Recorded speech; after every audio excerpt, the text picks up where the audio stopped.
Well, first, senior night, last opportunity at home. Little bittersweet for our guy Josephat.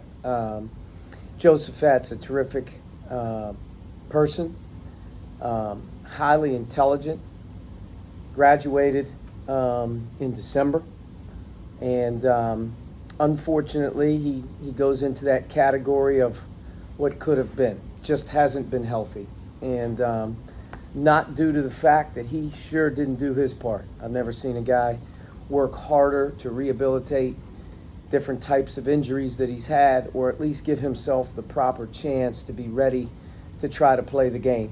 And in his opportunities that he was available, I think that he showed he was significantly a big piece to what we could do. And even in this year, in very limited time, when he jumped back into the fold, I think he showed, a really, really bright spot for us in some glaring needs. He's our team's best defender. He's our team's best rebounder. He's our team's best rim protector. He has an intelligence level, especially as he's in a rhythm of thinking the game. And he helped us immensely in the very brief time that he's been able to participate last year early and then this year early. But it just didn't work out for him. And, I think that we're all hopeful as Josephat continues to rehab and continues to do his thing that he'll get a fair shake at it to be able to play some ball down the line if he potentially can.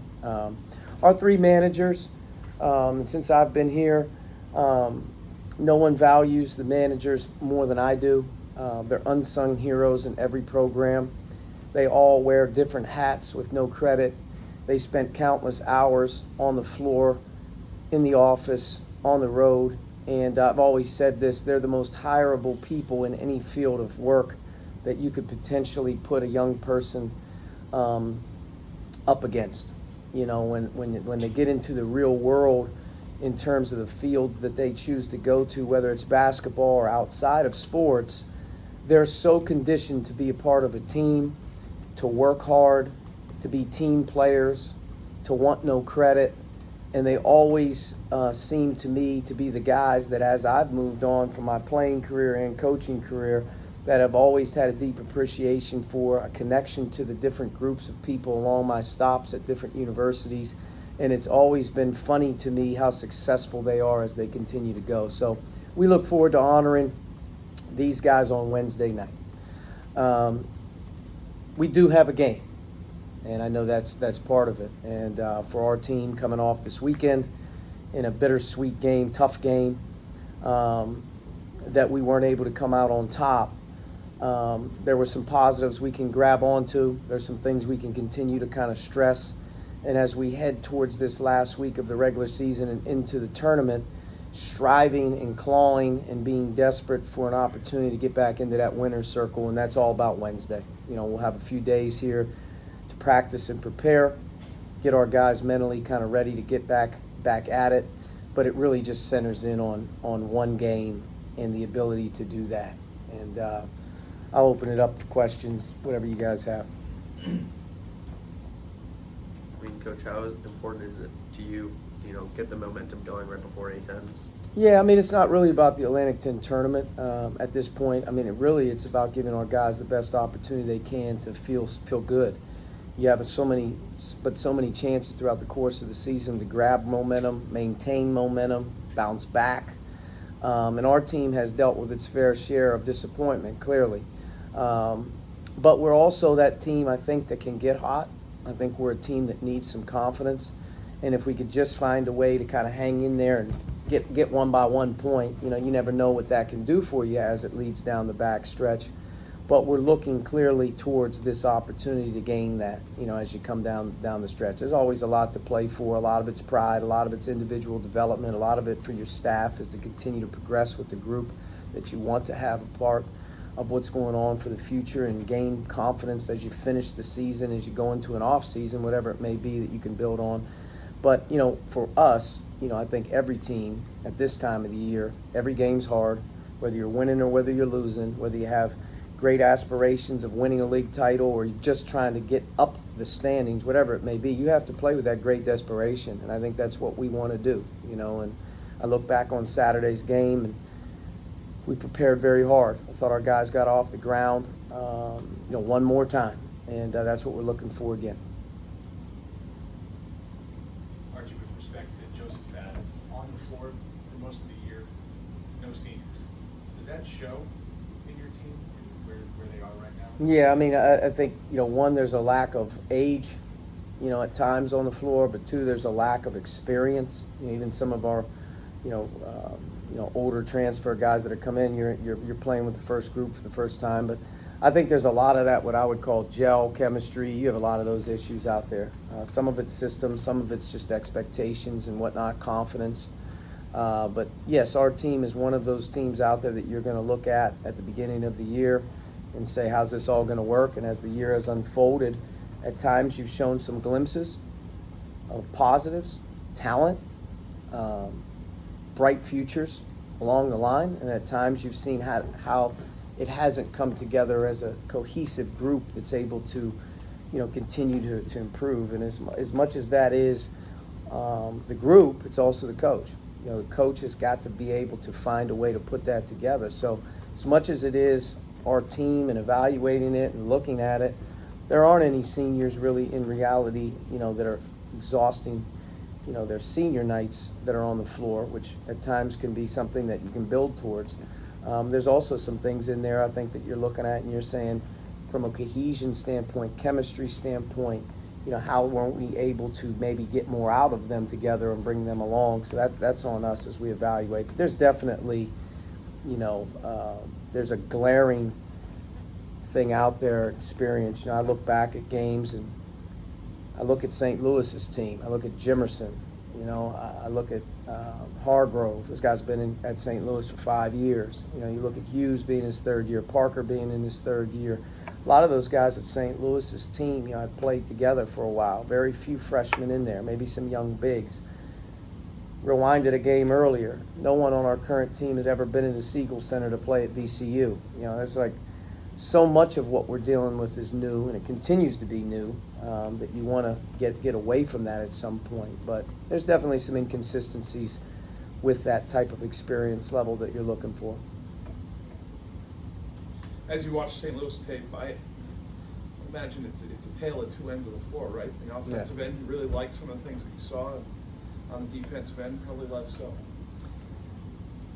To score 91 points at home, I think I said this after the game, to score 91 at home and lose, that goes in a category of itself of things that you don't anticipate. Our offensive efficiency in the game across the board, points per possession, free throw attempts, rebounding rates, whatever it is, they're some of the best that we had all year. From a defensive side of the ball, to give up the numbers that we gave up in the game wasn't for lack of trying, care, or effort. I give some of these plays that St. Louis made, and they're making them pretty much on a regular basis. They're a very good offensive team. The shot making, the tough shot making, the ability for them to run good offense and score at the rate that they did on the road, you got to give them some credit as well. But it was the tale of two halves. You're able to score 91. You're able to have an efficient game offensively for the most part, and defensively you were able to allow a team at home to be able to have even higher rates in some cases. And in a lot of ways, you look at it and you say good offense on their part. In a lot of ways you say just not good enough on your part. And we had enough in the tank to win the game. We weren't able to clearly get stops. We weren't able to get key rebounds at the end. We were able to bounce back off of a bad run in the second half and get it back to a one possession game, whatever it is. And not being able to find a way to win the game is disappointing, but also there's some positives we'll take from. There's some things that we're going to go to work on in the next few days and try to be better against George Mason on Wednesday. Just from an injury standpoint, how did David come out of that? From what I can tell, David was able to play about 20-some minutes in the game. Yep. Very light practices heading in. I think the game repetitions set him up well for maybe finishing the regular season, maybe more towards 90 to 100%. I didn't feel that his injury did anything to him in the game that said, boy, he wasn't effective. I think maybe a conditioning level, maybe it hit him at some point, but he was effective in the game. And I think we'll go into this week, barring any setbacks, that he can continue to progress, maybe to get back towards where he was, a game or two ago before he started to miss.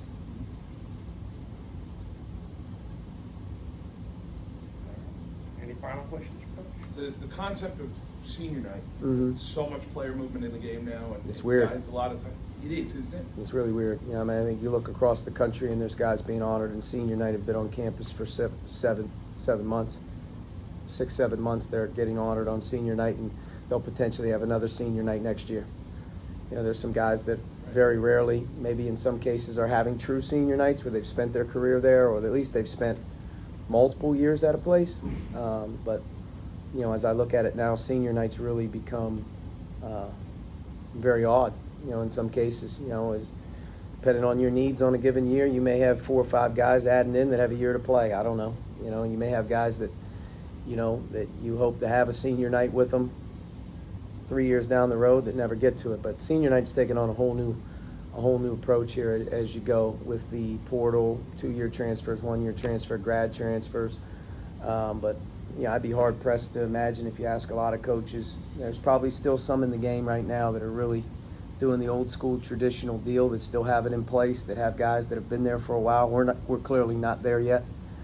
With having one true recruiting class of high school kids kind of be here with us, but it's a little bit bittersweet in terms of those senior nights that the fans have watched an 18-year-old grow to a 21-year-old.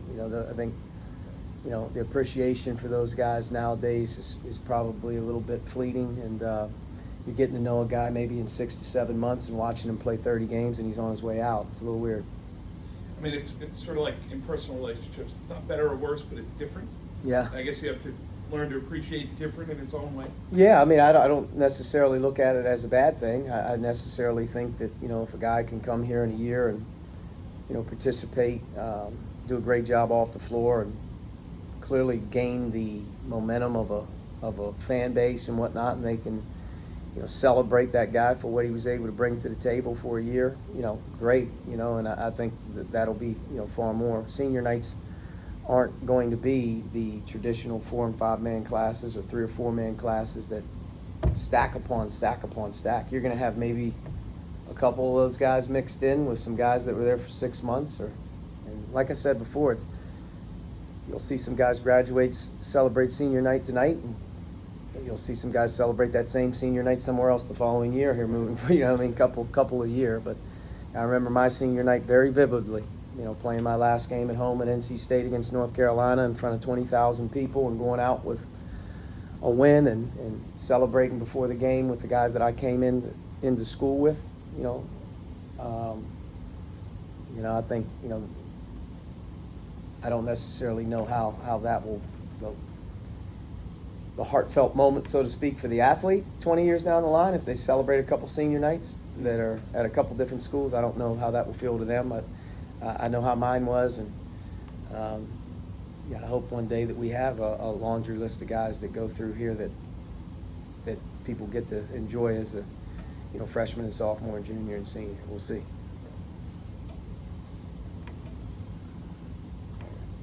Anything else? All good? All right. All right, thanks. Thank you. Thanks, sir. See you guys.